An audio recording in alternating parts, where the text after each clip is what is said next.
Thank you all for joining us this afternoon. Today's event is entitled I Learn Best When. A panel of students from various Harvard schools will share their experiences as learners through the lens of inclusivity and equity. What approaches have they seen work well? What advice do they have for when models or structures don't work so well? The panel will be co-moderated by Sherri Charleston, Chief Diversity and Inclusion Officer from the Office of Diversity, Inclusion, and Belonging, and Alta Mauro, Associate Dean of Students for Inclusion and Belonging at Harvard College. Our student panel includes Titi Afalabi from Harvard Medical School, Artea Brahe from Harvard College, Diego Garcia Bloom from Harvard Kennedy School, Darby Lee from the Harvard Graduate School of Education, and then from Harvard College, both Samira Miller and Shafi Rabbani. Sherri, the virtual floor is yours. Thank you. I'm so thrilled to be having this conversation. It's not very often that we have an opportunity to actually learn what makes the classroom really work from perhaps the most important participants in the classroom. It's often a challenge to figure out how do we make our classrooms as inclusive as we possibly can make them. But there are answers to these very important questions. We started this discussion earlier in this semester with a great panel that started us thinking about what are some of the things that we can do to create an inclusive university environment. Now we return back to these similar questions.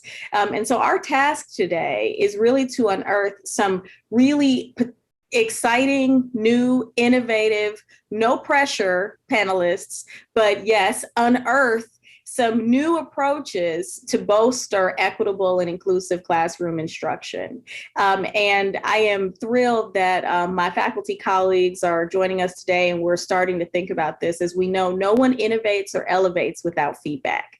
And so we are here to gain feedback from some of our most important classroom participants. So I thought that, we'd start with with an opening question, and then I don't want to hold the floor too long because I really want to turn this over to Alta and all of the students. But I'm going to ask each of you to start off with a question of, tell us a little bit about your favorite course and why it's your favorite course.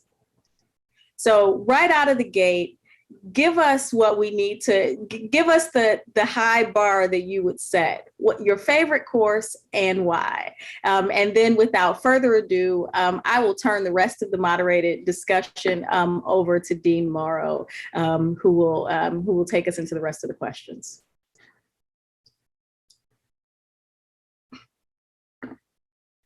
Shafi, I see you reaching for your unmute button. I'd be happy to start. I don't know if you meant favorite class of all time or favorite class this semester, but I'll just go with this semester. This semester, I'm taking a class called, I think, Bad Genes, Bad Parents, Bad Behavior by Professor Buchholz. It's a class on psychopathy, which is admittedly really fascinating material if you're interested in psychology like I am. But what makes it such a great course, in my opinion, is that there's a lot of student engagement. It's a class of about 30, 40 students, if I'm not mistaken. And the whole time you'll constantly see people's hands raised. People will be messaging in the chat. It feels like everybody is having a conversation at the same time, which is really remarkable. And I always like classes like that with a lot of student participation. And I think Professor Buchholz really encourages that, which has made that just a blast of a class to be in. I guess I can go next. I'm at the Kennedy School, and my favorite class is called Queer Nation, LGBTQ, History, Politics, Protests, and Policy. And it's incredible because this is history that was never taught to me when I was in high school. From the Mattachine Society through Stonewall and all the people that worked, for example, to get homosexuality off the mental health handbook, and Unearthing this history as an LGBTQ person myself is incredible, also a little traumatic. And the group kind of goes through this process together, a lot of allies too, but we also come stronger at the end of it and more energized, learning what people could do or did do in such hard times. So it's almost like therapy for a lot of us, but also just learning such important history that we've been robbed of from the regular education system. I think I'll go next just because it's very similar to the points that Diego was touching upon. My favorite class by far has been Introduction to Ethnic Studies with the Ethnicity, Migration, and Rights Department. And for very similar reasons, I feel like first, there was a lot of student engagement just by the fact that our class was like 9 people.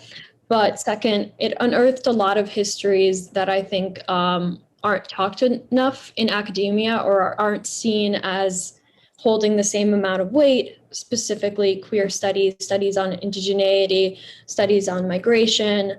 And it feels really powerful to be seen in what you're studying and to connect with what you're reading. And I think there's always going to be more room for that. And when students see themselves in the literature that they're reading, they're more likely to actually participate. So I think that also helped the classroom a lot.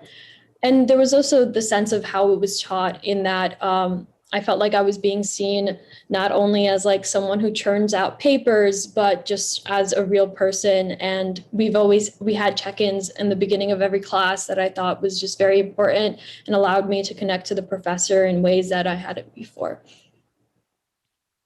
Artea, I definitely relate to that a lot. And also what Diego said, I think my favorite class this semester has been S501Y. For those of you that have a chance, I really recommend that you take it. It's called Researching in Community, Intergenerational and Participatory Action Research for Educational Justice.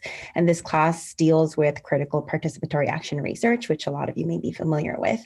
And this class has really been, for me and many others, like Artea mentioned, has been community where you feel seen and valued as an individual. And it's especially in a virtual setting, it's really difficult to feel connected in this kind of virtual modality. It's difficult to feel community and in community, and difficult to be seen that you're an individual that has many other identities outside of school as a student. For many of you, you're doctors, you're caregivers, you're full-time workers, in addition to your identity as a student. And this is really a class that not just through its curriculum and the readings that we have that are looking at and pulling from, disability justice, queer theory, Indigenous knowledge, and really valuing those epistemologies that are not just what's traditionally valued in research, but really valuing communal and Indigenous knowledge, and really challenging us to reflect on the ways in which our lived experiences and our biases shape the way that we engage with the material that we learn in class. And that's why it's been one of my favorite classes this semester, the whole year. Also on the train of community being a reason why we love the class, this past fall, I took a class called Innovation in Science and Engineering, and I am far from a scientist or an engineer. I study sociology, but I was like, I want to take this class. It's something that I've never done before. I'm also a senior. And so first I felt really out of place coming into the course, but I found that because of the collaboration that was valued in the class and also the creativity that was valued, there was this really big sense of community that was able to be created, to where I felt like, as a student of color and also as a student of color who knew nothing about this particular area of study, it just meant a lot that there was some effort toward equity, in the sense that students who had more experience and less experience could still work together. And so that was this big relief in coming into the class, knowing that they cared enough to not have everything be individual work, knowing that that might be a place where an issue of equity could evolve. Hi, I'm Titi. I'm a 4th year student at HMS. And because of where I go to school, my favorite class is probably not as engaging. It might not sound as sexy as some of the other ones that we've heard. So my favorite class was actually an immunology class. that I just took a few months ago. And the reason it was a really great class was that, immunology is not the most interesting.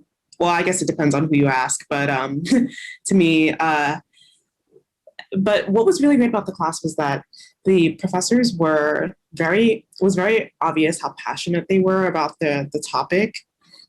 And they really were just very well organized. And I wish that I could say that that's the case for all of the classes I've taken at HMS, but it's not. And so it was nice that they really thought a lot about how to structure the class. And what I really enjoyed the most about it was how relevant it felt.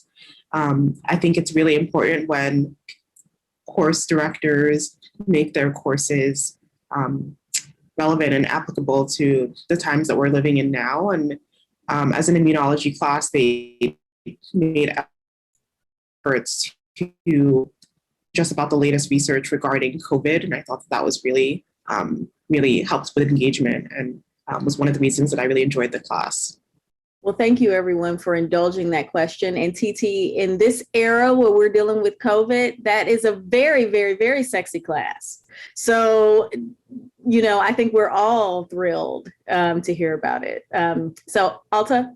I thank you for that. I'm Alta Mauro. I'm the Associate Dean for Inclusion and Belonging at the DSO in the college. And my job here is to sort of synthesize the questions and to make connections, pose questions to the panelists. And what I thought I would do, I started taking some notes when Shafi first started talking, and I was like, oh, this is good. This is leading me into the sort of first question I was going to ask around, like, what's the essence of an inclusive classroom? And I'm kind of geeking out, right? Because as a student affairs practitioner, I think what I'm committed to and what I get excited about is being able to bridge between the academic experience and the intellectual experience. And the all-around holistic experience, thinking about the developmental pathway of what it means to be a college-age student. And so it's exciting for me to hear you all talk about the sort of tenets of the intellectual experience in the academic setting. And so you've answered my first question almost, but I just want to sort of highlight a few things. I have a full page of notes here.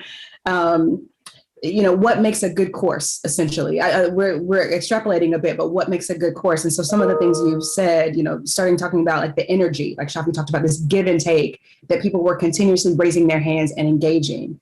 There's a certain simultaneity of the instructor and the students was hinted at. Several people talked about engagement. And so in a couple of broad categories, people, mentioned the epistemologies, and then also the pedagogical approach of the professor, right? And also the praxis. How is the person teaching, and sort of a thoughtful praxis.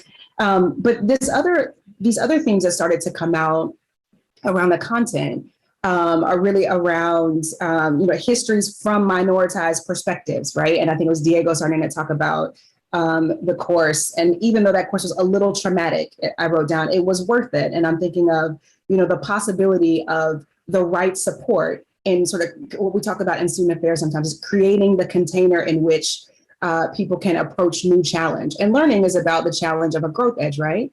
And so I'm really curious to follow this thread a little bit, because so many of you talked about, representation mattering and perspective taking, and these perspectives that haven't really been a part of the canon, so to speak, that have been, this seems to be a very engaging point. And so I'm just wondering how often you find yourselves in classrooms where the subject matter, where you feel like, when we say representation matters, where the subject matter has been engaging because it's been reflective of people, outside of the center. It's been reflective of underrepresented racial and ethnic minorities, folks across queer communities, et cetera. How often has that been your experience?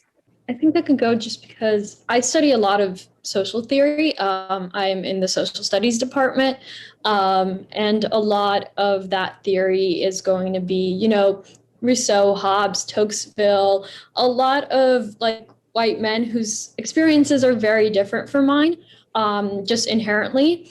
And something that we've talked about the curriculum a lot is just how to include all those minoritized views and these views that have been left out of this canon of what we consider important social theory and important philosophy.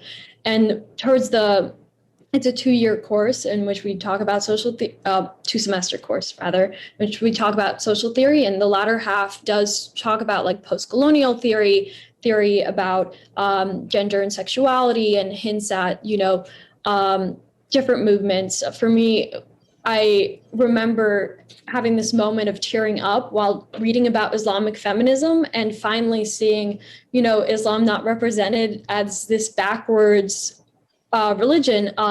So it's just so important. And I can't stress this part enough of reading theorists that are engaging with the canon, because the specific theorist was talking about Foucault, was talking about Hegel, Aristotle, was engaging head on with this well-established canon, but also brought in new perspectives that caused us to question the way that we were thinking about things. And then reading Butler as well as a queer woman also felt like, okay, I'm being seen in this sense, and also problematizing her as well was exciting for me because I felt like I had new insights. So yeah, I think that's just one of the general takeaways of you can engage with texts that seem so detached from where we are now and provide new insights looking at these different lenses and intersecting identities. Thank you so much for that. We can talk Butler at another time. A lot of my brought back flashes of my own doctoral work, but I'm curious what other people think around, either the content, like Artea was saying, the text itself and how the text is critical in the shaping. Well, to me, I think there is a lot of relearning of things that I thought I knew from a different sense. And it's about framing it through an equity lens. And me centering first the ethical core of the policies that I want to work on in the world made me realize that I was missing key perspectives of how this history and these policies were taught to me in the first place. So if we talk about, for example, how Native Americans were treated in the United States, we're taught that as relocation, et cetera. It was such a violent, awful process that cleared the first people that lived here. Even just saying that this land was discovered, right? No real connection to what my ethics are now. These people belonged here and this is their land too. So to me, that being able to connect with those perspectives makes me a better public policy student. And I do seek those in the classes that I go to. The Kennedy School just made a mandatory class for the MPP core.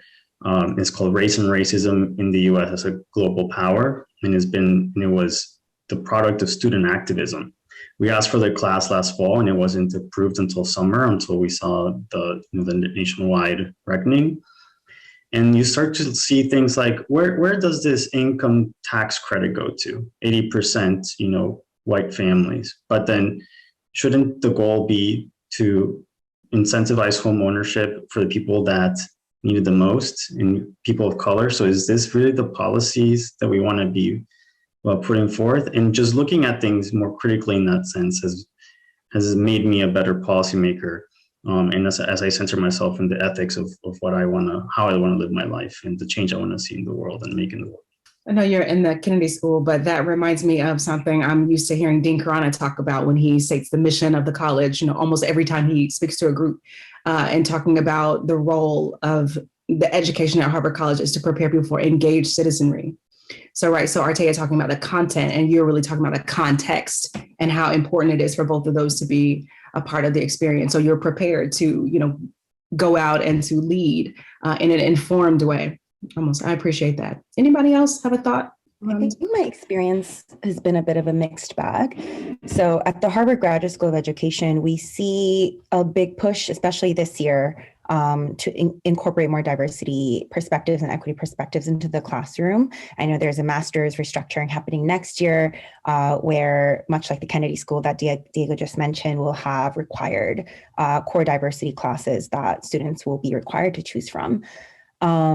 So I see a lot of that intentional incorporation of minoritized perspectives and historically underrepresented perspectives in the course content, in the guest speakers that come into class at the education school. But I also do quite a bit of cross-registration at the Kennedy School and at the Chan School. And I do see less of that kind of intentional representation of those underrepresented voices in those classes. I think particularly notable has been, especially in the classes that are around development and international development, which is the space that I normally work in prior to coming to Harvard. A lot of global development is global North actors providing aid to global South actors. And what's been really notable for me has been that while we are engaging in content about the way aid and development should be delivered in these contexts, we are rarely hearing from people from these contexts. We rarely have guest speakers from the global South. We rarely have readings, written by authors from the global South, or we rarely engage with knowledge from the global South. And I think that's just been an area that I would like to see more of in the future. I really appreciate that. If there was a what, and that's the content, and then there's a why, right? The sense of representation and almost an activation, right? Like at least what I'm sensing, I don't want to overspeak, so step me when I'm extrapolating this too far out. But what I hear you all describing is like what activated you as a learner in the classroom, what sort of activated your senses and it was an invitation, right, to engage differently, that is not totally sparked by representation, but is probably a correlative relationship between like seeing yourself and the causes that you care about, and any intersection of your identity is represented in the content. So there's this what and there's this why. I wonder if we can shift a little bit to talk about the how, right? So how have you seen professors do this well or attempt to do this well, or how would you suggest that they do it well? So, a couple of things that have already emerged: the curriculum itself, the content itself, who are you reading and in what context, and perhaps in what order, I'm imagining. Who are you putting into conversation and who gets to critique whom, right? So if you're reading Butler, are you then reading Sarah Ahmed later? And like, how do these people speak to each other over the timeline of the course, and how do they round out your learning? But in other senses, how would you advise professors and instructors to attempt the sort of activation of learning that you all have alluded to?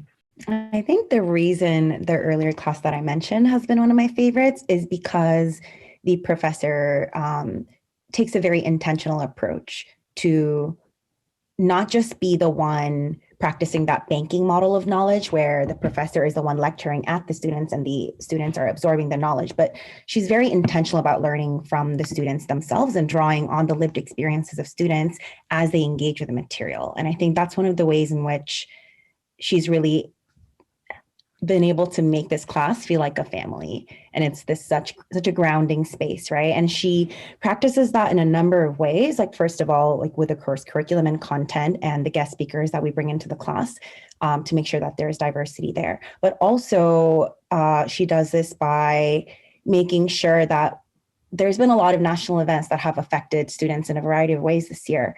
And she's very intentional about acknowledging the ways in which it may impact students at the beginning of class.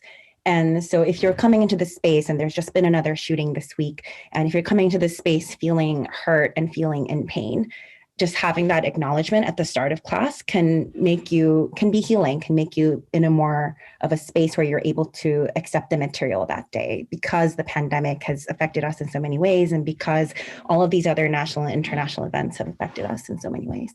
Yeah, I think intentionality is really important here because you don't want to make it seem like you're adding this specific art, like some content into the curriculum, or adding some sort of conversation about contemporary issues as an afterthought, or as just a way to quickly get more like diversity and inclusion points. It shouldn't be something that, you do just because you feel like you have to, but rather something that's actually integrated into the curriculum and thought about very purposely and very intentionally.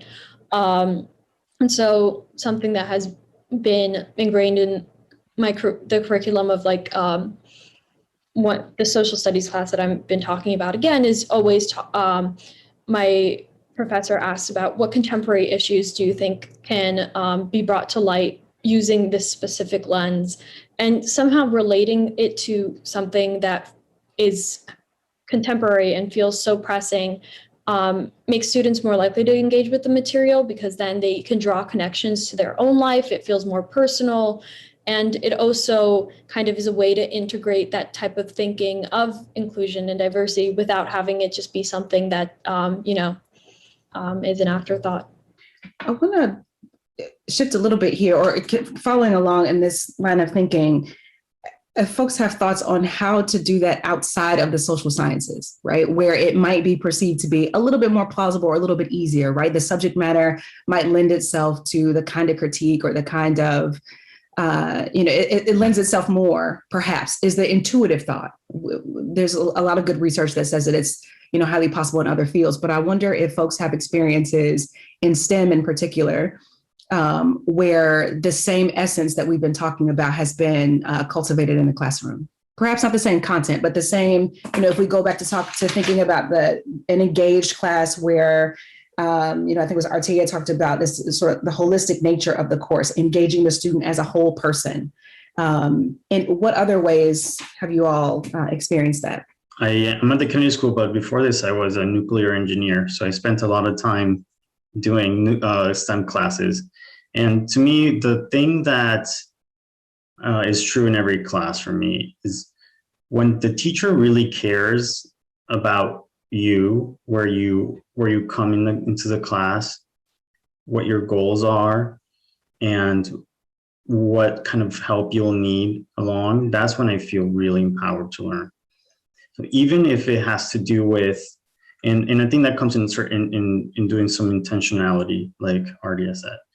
First, reaching out to students to have one-on-one conversations with them exactly where they are. And I think I think every professor at the Kennedy School has done that with me this semester, which has made a big difference in how I interact with the course afterwards. Two, and I think TT mentioned this, being really organized so that when you actually get into the class and you realize how much effort teachers put into this, that you appreciate everything that's being done to improve that learning. And then three, just empathy, and I think Darby mentioned exactly, when the Pulse shooting happened years ago, I was almost unable to function for a couple of days, and that affects us differently. And so being empathetic about how students are being affected in their daily lives, not only because of national things that are obvious, but maybe for family things and other kinds of things. So that comes with being able to open that door of communication with students and connecting with them in a way that it's easy to do some outreach, or they're open enough to tell you that they're going through something. I want to sort of pause here because I wrote down 4 very clear examples of how this might be facilitated. And so the one-on-one conversations at the beginning, and I'm imagining in larger lectures that might not be as possible, but how else might that be facilitated? So, other forms of intake. And one of the things that you talked about, I think you said like finding out where you are at the beginning, or like how a student is coming into the class, or basically their sense of preparation almost, or their sensibilities, or what motivates them to take the course, any of these things. And I am imagining myself, or I'm imagining, our faculty colleagues thinking about this being a daunting task, right? And so how do we create some long on-ramps and some low barriers to these tips that you all are providing? Because I think many of them are so valuable. And so what are ways that people could, that faculty or instructors could find out where students are when they hit the first day of the course? And I'm cautious that might sound to some people as an accommodation, or that might sound to people as, going above and beyond. And there can sometimes be resistance to going above and beyond, or to doing these sorts of things that may, I think we know from research that this is a high impact practice that could really benefit some students. But what we also know is, in a sense of universal design, a rising tide raises all boats, right? So this would be particularly helpful for some students. I'm thinking of Samira talking about being a sociology major coming into this STEM course, or coming into the engineering course, right? That would have been especially helpful for someone like that who's out of their concentration, but it's universally helpful to everyone, right? And so I think that's really critical. I appreciate you offering that. The third suggestion that you shared that I wrote down was like visibility into the teacher and teaching. this may feel like high vulnerability for some people and too much exposure, right? Like not everyone shows up to class to be chummy and make friends and really get to know and be known. But if we don't think of it as vulnerability and we just think of it as transparency, right? And so what does it take to teach this course? How is the course structured? So it's more than walking through the syllabus. It's sort of giving the students in that class some insight into how that course is structured, and a little bit of insight on what the professor was thinking and scaffolding the learning that way. Again, this seems like this could be incredibly helpful for some students, but in a universal design sense, again, a rising tide raises all boats. And then the last piece that I wrote down, you were almost talking about feelings. Again, it's about being seen and being cared for. And I think that will land with different instructors and professors differently. But we do see that from the research that it's critically important for people to be seen and affirmed. And so if we don't think of it as a sort of lovey-dovey caring sense, because that's not everybody's bag. But what are the things that can be done to have students feel seen and affirmed in the course is another way, is a broader way of thinking that. So if for folks that are taking notes, those are four points that could be helpful. I just wanted to touch a little bit about the STEM perspective, just because I've been involved with the physics department and I teach physics as well as a peer tutor. And it's been really interesting to see like what it's like to be in these like traditionally very like male dominated spaces, and also having that experience in STEM as well as the social sciences. And something that I really appreciated in one of the first physics courses I took at Harvard was kind of putting like women into the conversation, because you're, taught Isaac Newton, like even anyone that doesn't know physics will know about Newton.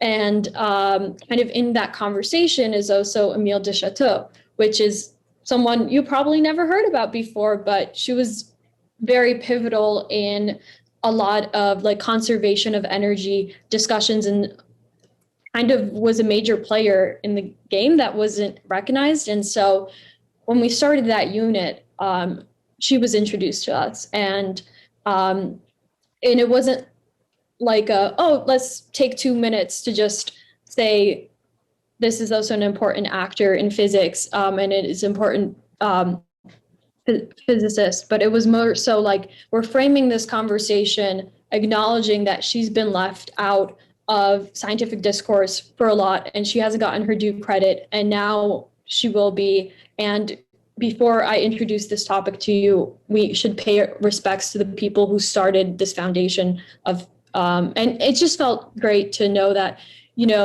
historically women have made so many contributions to STEM, and now acknowledging those contributions. So I think that's another way to go about fostering that inclusive space in a way that doesn't feel like too much of a change. Adding to what Artea is saying, I think in a lot of ways, STEM classes are more social than people realize. For example, a lot of math classes are taught as a history. And I'm sure this is true of other classes as well, where you're literally going through time, seeing discoveries being made, and seeing how logic and theorems build upon one another. And as anyone who's ever had a history class will know, when you're talking about history, it becomes natural to talk about who the actors are.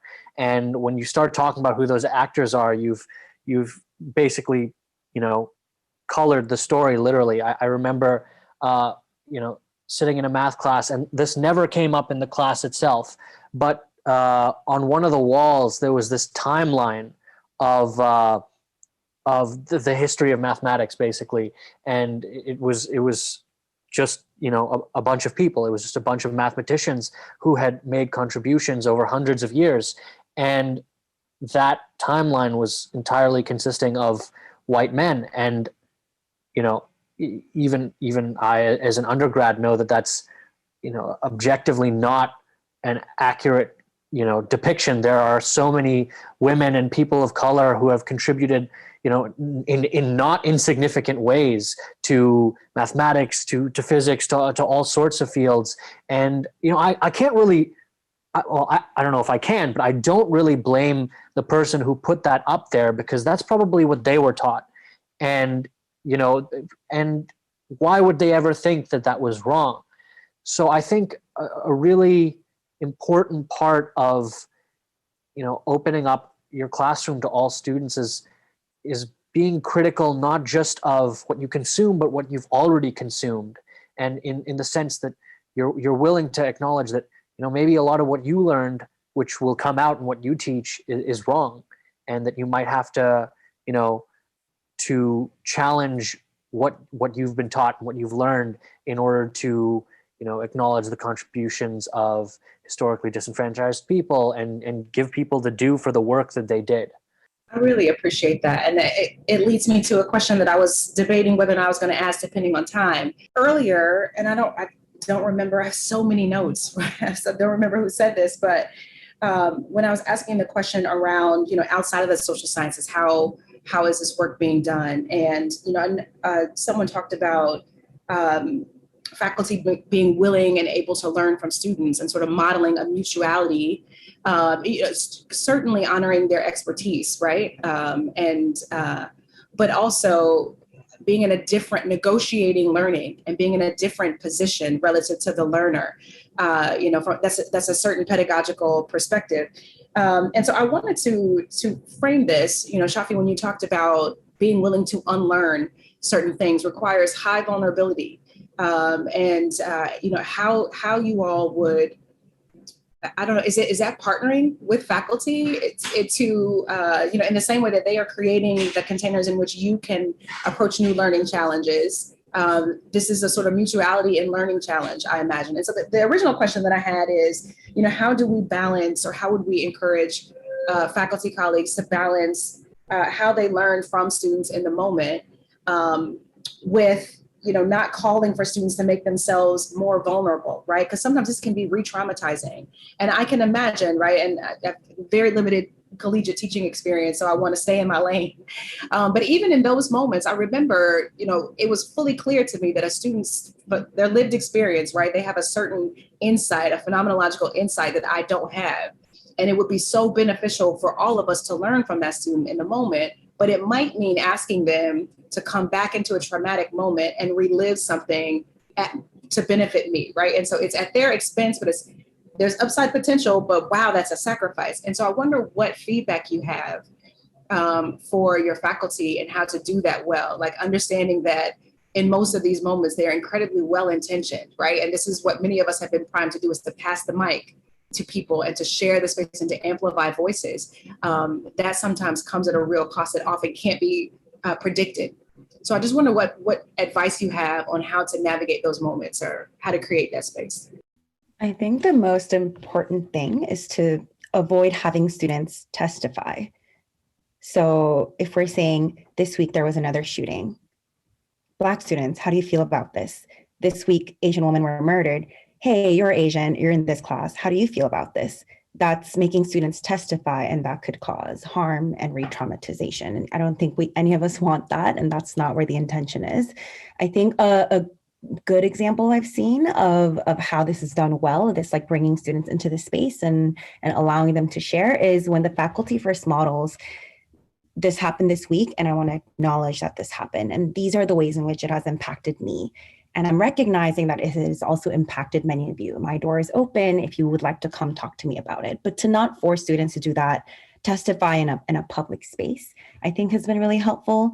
And this was a previous point that you mentioned, Dean Alta, but about UDL, one of the ways in which I've seen that done really well is when, especially at Hugsy, we place a lot of importance on pedagogy because we're at the School of Education, but I've seen a lot of faculty send out mid-semester surveys that say, hey, like, what are some things that are going well in this class? What are some things you would like to change?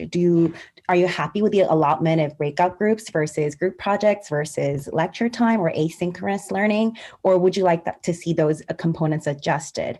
And then when faculty have gone through those surveys and adjusted their pedagogy in accordance with the survey results, I've heard from a lot of students that made them feel valued and also added to their learning in a more productive way for the remainder of the semester. So that was really appreciated. So I want to highlight that as a best case example. So for me, I've been really involved with the Kennedy School, going through a lot of these instances. And one thing that I've learned is, one, the teachers that already get it are already good, but they're not the ones really that are causing some harmful situations in the classroom. So to me, when it happens in the classroom, it requires some courageous students to take some action. Either they contact the teacher afterwards, or they contact one of the faculty members and those conversations are had. But we've realized that that's still not very fair for students. So the Kennedy School we just launched a new policy that you can anonymously drop these hints when things happen, and teachers can be notified about impact on students. And also, they just hired what we're calling diversity, inclusion, and belonging associates. This was a completely student-driven idea. We're giving teachers the opportunity to opt into kind of an equity review of what their class looks like, including the representation of the readings, the authors of the readings, et cetera. So that way they can take a proactive step in avoiding those landmines in the classroom. And I'll give you a personal story of mine. I am very open to speaking in class, and I think the Kennedy School maybe we're a little more too, because we usually come with a background in politics, and I'm also the student body president there, so I'm used to just talking a lot. But we were given a reading explaining this kind of game theory of the tragedy of the commons by white supremacists. And of course, it didn't exactly have anything directly about race in it, because it was seen almost like an economics thing. But then a lot of us researched this person and realized he was a white supremacist. And we went up to the teacher and we said, how do you think it feels for students of color to be reading this material when there are so many other scholars that teach this very basic thing? And it was the first time this teacher had ever thought about it that way. But this is a real impact that comes through. And so, sadly, I think it takes sometimes some students willing to talk, but also the school can take some proactive steps. I think these equity reviews and doing some opt-in things with whatever their pedagogical department is to have teachers opt in, to have this kind of proactive steps. I appreciate that. You can't have a conversation without talking about the current moment, right? And one of the many pandemics that that people have used to describe the last 18 months or 2 years or so. But in terms of remote learning, I wonder, if you all can have some musings. I'm thinking particularly, not to pick on anybody, but TT and Tamara, because I think we've heard from the two of you the least. But anyone else, before we move to the Q&A, there have been some hard moments for sure by nature of learning remotely. And so we hope this is a bittersweet question. We hope we can get an answer that we don't need to use, that we are going to learn something important about remote learning and then come back to campus in the fall and say, why did we even ask that question? We didn't need to know.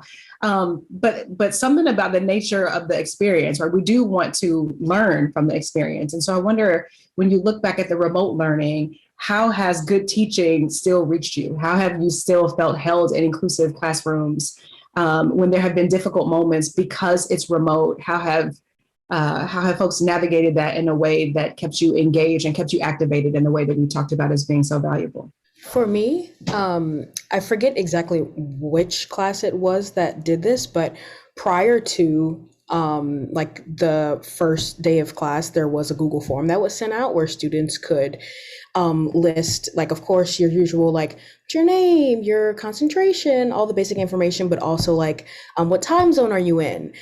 Is there anything that I should know about? What should I be accounted for? Do you have access to these kinds of things? What's an address that these things could be shipped to? So this kind of proactive attempt to get to know your students, but also get to know their circumstances is something that was really meaningful and really helped engagement in the class, just knowing that this professor cares about not only me, but my ability to learn and continue to learn the whole semester.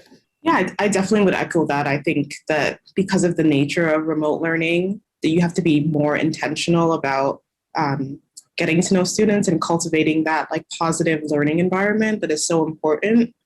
And I think remote learning makes that environment even, it makes that cultivating that more important, and it also makes it more difficult. And so that combination of those things really makes remote learning and remote teaching very challenging. And I think that, you know, for someone like me, I really appreciate Dean Alta, but you modeled something that I think is really important for me as someone who comes from a non-traditional background in these types of spaces, as that I am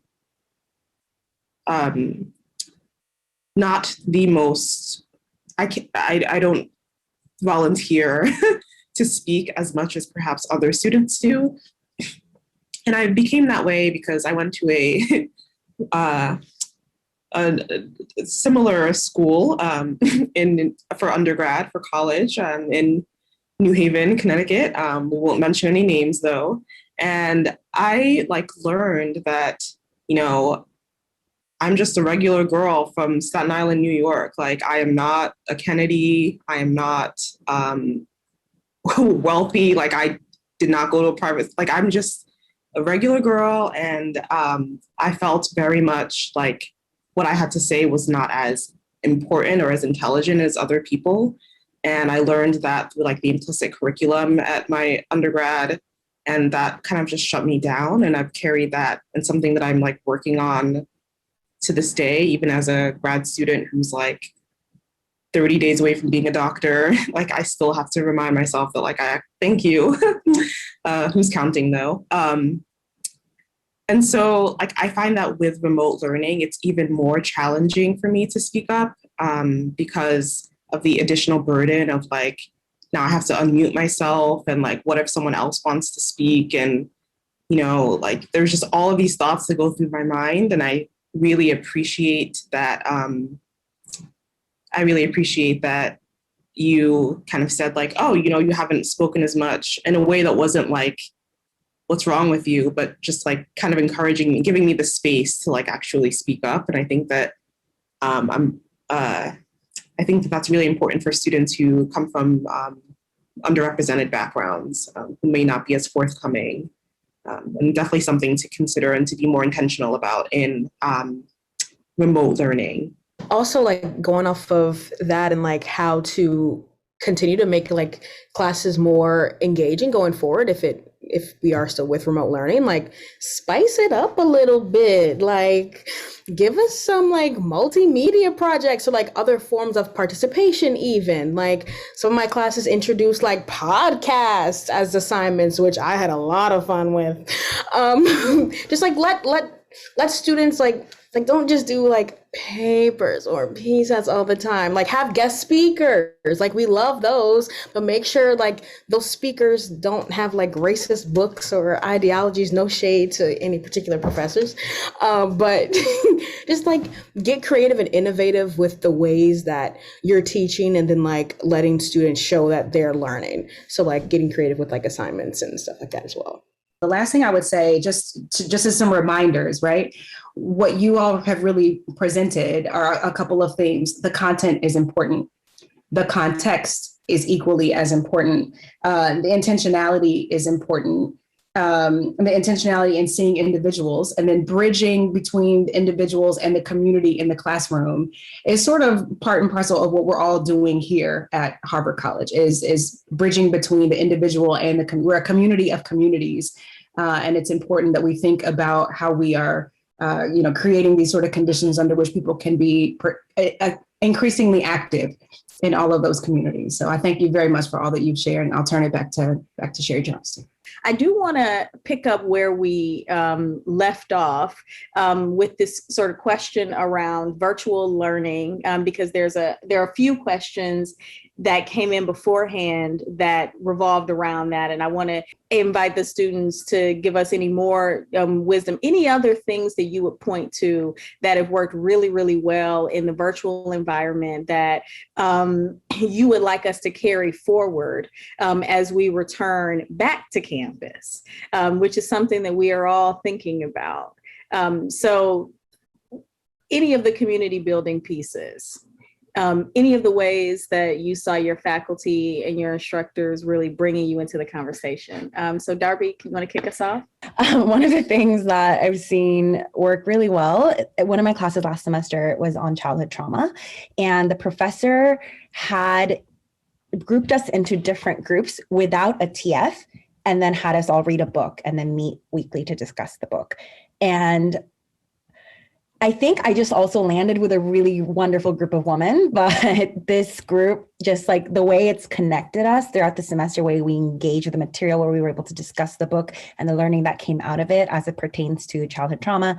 I think it's just been such a wonderful space. And I've seen that done also in other classes, and it's worked similarly well and has created this sense of community. And I think like currently I'm doing research on the student experience in the virtual year, specifically for Hugsy students. And the thing that comes out the most is a lack of community. And in some ways that can't be helped because we are not physically on campus, and community and belonging, a lot of it comes from being geographically in Cambridge.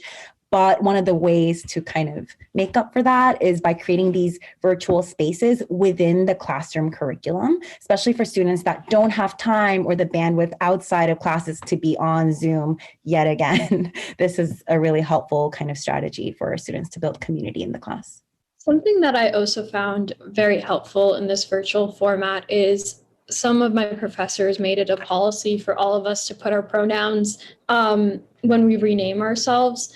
And I know that can seem small, and some professors didn't really understand the purpose of that, but getting a student's pronouns correctly is so validating, and getting them incorrectly is so invalidating. And I've had so many people speak about their stories of, being misgendered.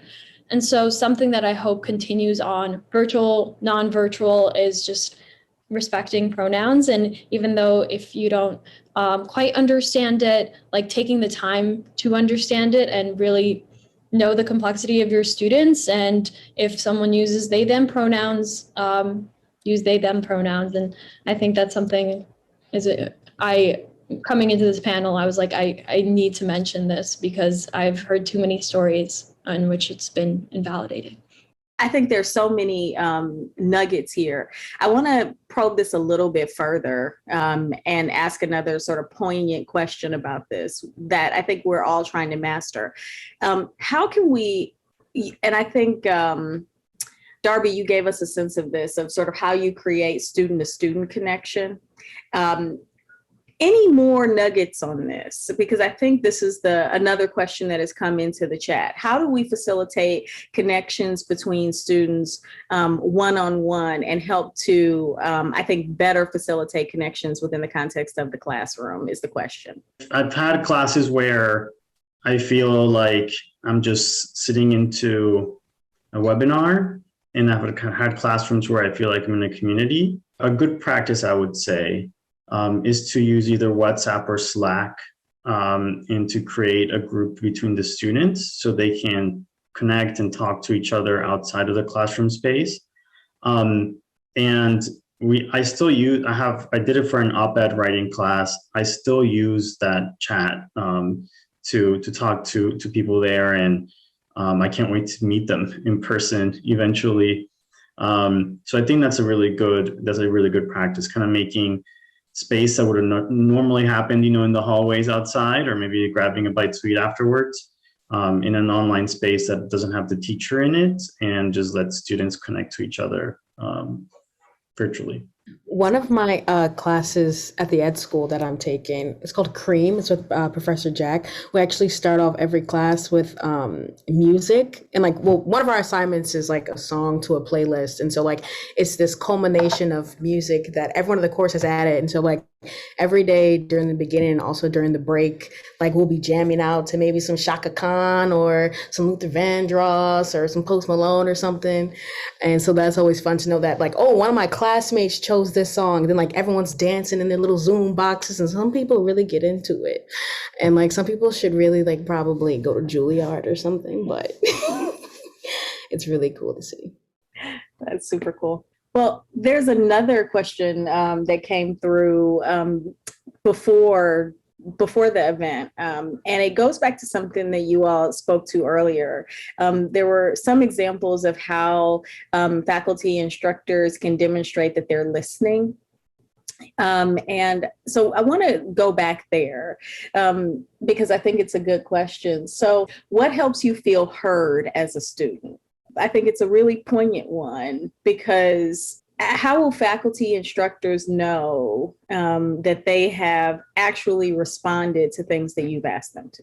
I think one of the best ways for professors to help students feel heard is just to talk to them. Like for example, that probably doesn't make sense, but I'll give an example of it.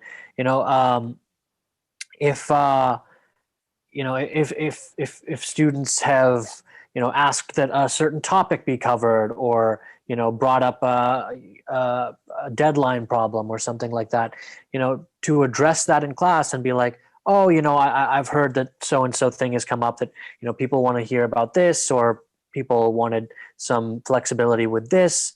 This is one solution that I came up with. How does this work for everyone?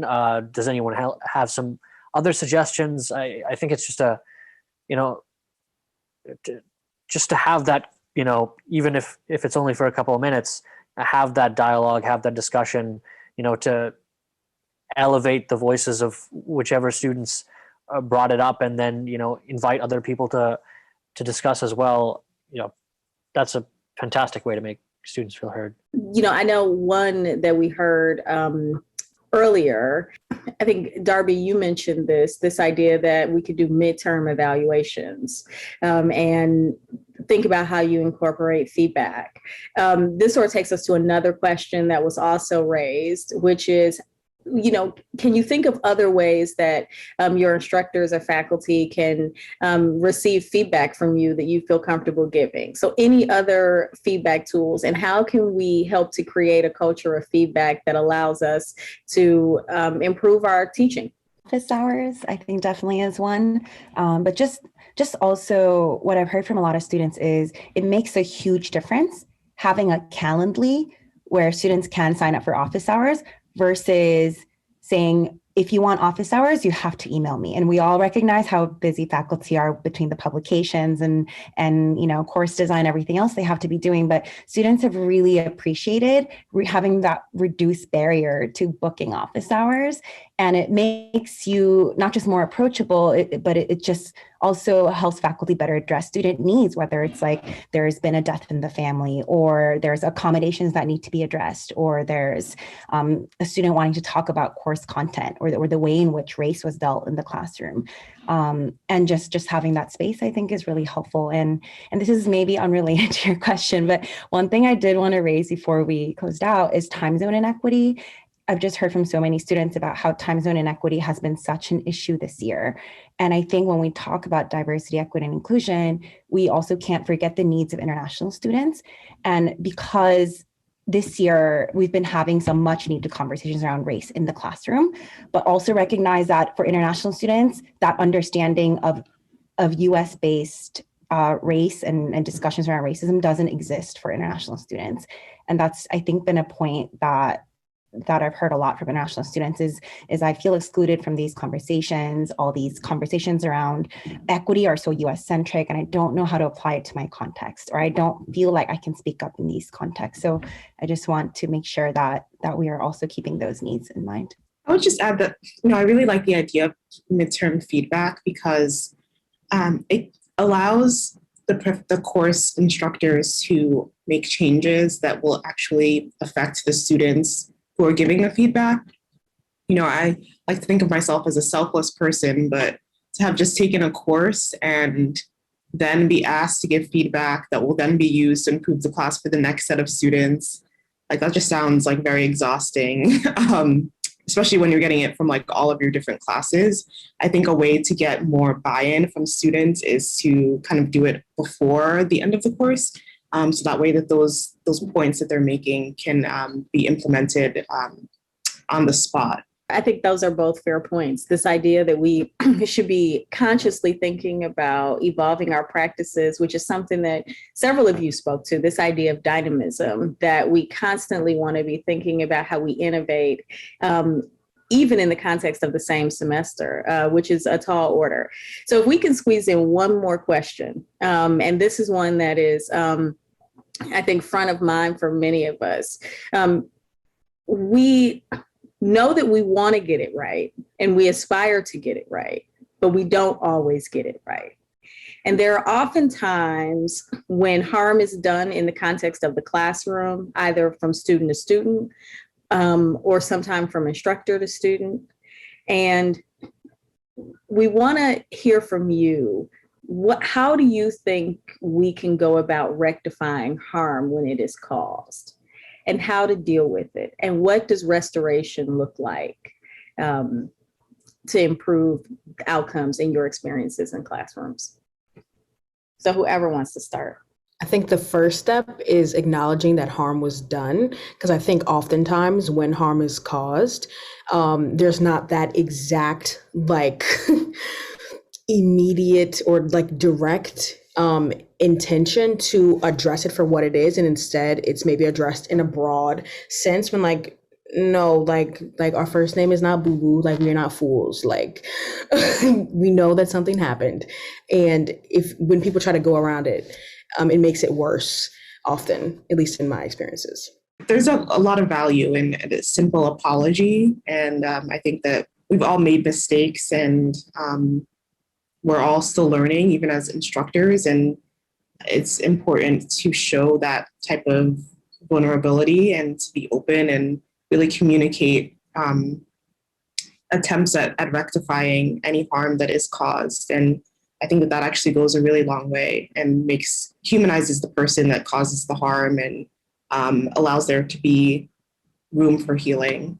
Yeah, I 100% agree. So I think there's one is acknowledge. So we just kind of putting together, acknowledging that it happened, and also not trying to diminish what people felt. I've seen that before, saying you shouldn't feel bad about that, and I think that's the worst thing that someone can do, and it happens more often than you think. Is people saying you should be a little more thick-skinned, etc. That couldn't be worse. But two, if it's something structural in a course or the way that something is taught, it should be changed for good. So, for example, we talked about that white supremacist paper that we were reading. The professor said that, okay, I'm going to look for someone else to teach this exact thing. And that was a substance change that was done for good. And also said that he learned from that experience and never really saw it that way. How somebody coming into the classroom with the knowledge that we were discussing this person was affecting them. And we also saw it in the way, for example, the ethics classes at HKS were taught. For a long time, they would put a conservative view versus something that is related to somebody's identity as an ethical topic. And so then people of color, and this happened to me too when I was doing the immigration class, we start to have to fight for our existence. We have to start trying to do it, and we are putting the same ethical plane as the conservative view, whereas that's something that a view that someone is choosing that's oppressing another. And so, we had to have like really deep conversation about how flawed that was in the first place. And I was talking to the first student that created the LGBTQ conference about how in the classroom somebody stood up and he said, "No, I deserve nothing less of full equality." And another student stood up and said, "In my country, you would be hung for that." And just the pain that causes, And it wasn't until that was so visceral that they started saying, okay, we can't have these situations where we're discussing this and the structure of it is just wrong in the first place. So it's not just acknowledging and apologizing, but when something is wrong, people need to take steps to restructure things. Everyone has pretty much hit on all the points. Just one thing I might add is when it's harm being done by faculty to students or even perceived harm from the side of the students, which is still valid, to recognize impact rather than try to clarify your intent. So instead of saying, but that's not what I meant or that's not what I intended, it doesn't matter because the impact matters more. And that's how it was heard by and felt by the students. When it's harm being caused by one student to another student, and I've heard cases of when this has happened, that a best practice is to address it in the classroom setting without making both the I don't know how to put it, like the student who caused the harm and the student who has had harm done unto feeling like singled out in the classroom, and then follow up separately with both the student that has been harmed and the student that has caused the harm to help them understand in which ways harm has been caused. I think it's hard to acknowledge when someone has caused harm from the point of an instructor to a student. But one thing that I've found that like almost no one does well from my experience in education is knowing how to navigate a situation where a student causes harm to another student openly. And I have not seen that.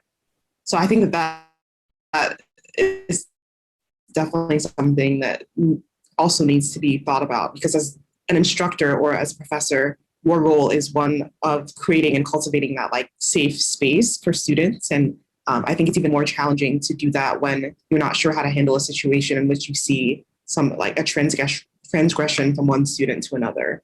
I think that is the perfect note to end on. Thank you all again. I just want to acknowledge on behalf of the entire team, thank you for your transparency and your honesty and your vulnerability really in helping us think through these important things.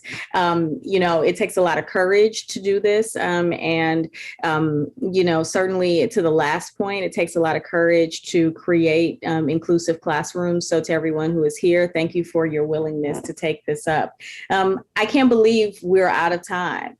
And I had a whole summation planned, but I think you all nailed it. So I would encourage everyone to look back at the notes. I think Alta did a great job of summarizing throughout. And we heard, I think I would say 3 things, that classrooms have to be interactive. Classrooms have to be about personal learning. And then if that's the case, they can be healing.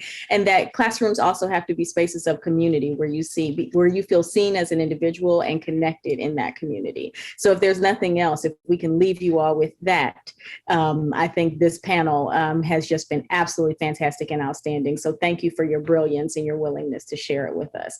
Jonathan, over to you. Thank you, Sherri. And really, thank you all for joining us. And I know you'll join all of us in thanking our wonderful moderators and our thoughtful panelists. We hope you'll explore more resources and past events related to the conference at hilt.harvard.edu/annual-conference. Goodbye, everyone. See you again soon.